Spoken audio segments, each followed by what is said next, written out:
Si vous êtes sur cette chaîne, il y a fort à parier que vous avez déjà entendu parler de l'expression old money. Aujourd'hui, c'est de ce style intemporel et classique que nous allons parler. Et surtout, nous allons voir ensemble comment appliquer cette esthétique à vos propres tenues. L'état d'esprit old money dont je vais vous parler s'applique à un style de vie complet et pas seulement aux vêtements que vous portez. Mais aujourd'hui, je vais parler uniquement de l'aspect stylistique de ce mouvement. Comment définir l'esthétique old money ? Rien ne vaut l'exemple pour l'exprimer. Pensez au film Plein Soleil avec Alain Delon, au Cercle des poètes disparus ou à la série Succession. Vous voyez maintenant ?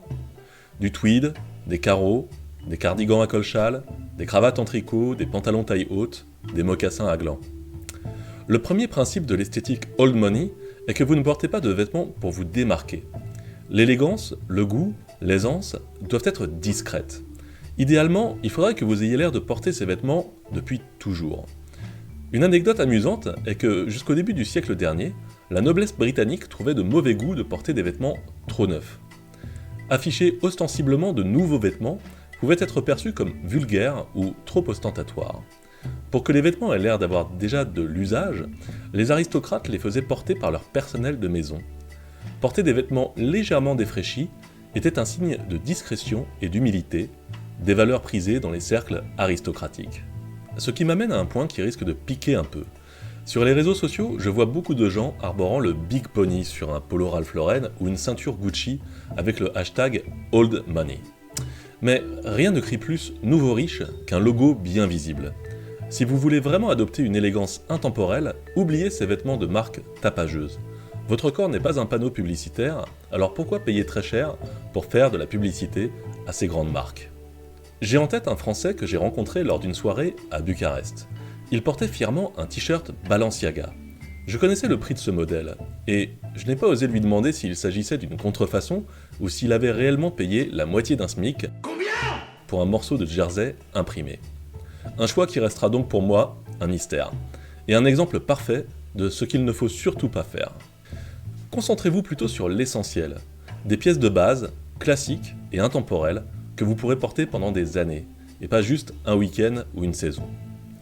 Une autre habitude des vrais adeptes du style old money, c'est de prendre soin de leurs vêtements, au lieu de les jeter à la moindre usure. J'ai acheté une paire de mocassins pour une bouchée de pain sur une plateforme de seconde main. Je les ai fait réparer plusieurs fois, et honnêtement, ça m'a coûté beaucoup plus cher en entretien que le prix d'achat initial. Mais cette paire est devenue ma préférée. C'est ça l'esprit old money, une connexion sentimentale avec vos vêtements. Vous voulez l'esthétique old money sans vous ruiner ? Celle-ci a envahi les rayons des enseignes de fast fashion cet été. Que ce soit chez Zara, H&M ou encore Mango, vous trouverez des articles qui sembleraient tirés droit du film Le talentueux Monsieur Ripley.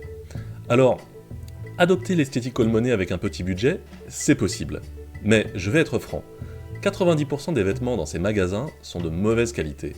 Il y a parfois de bonnes trouvailles, mais elles sont rares. Hier, j'ai déniché ce costume en lin vert olive en solde chez C&A. Le mélange coton-lin et la coupe était impeccable, et le prix défiait toute concurrence. Mais ça, c'est l'exception, pas la règle. Pour chiner de belles pièces dans ces magasins, il va falloir former votre œil. Et pour faire le tri, le plus simple, c'est de regarder l'étiquette de composition. Si c'est du lin, de la laine, de la soie, du coton, c'est un bon indice de qualité. Si ce sont des matières synthétiques, acrylique, viscose, polyester, vous pouvez déjà les mettre de côté. Ensuite, il n'y a pas de secret, c'est à vous de jouer pour trouver la perle rare.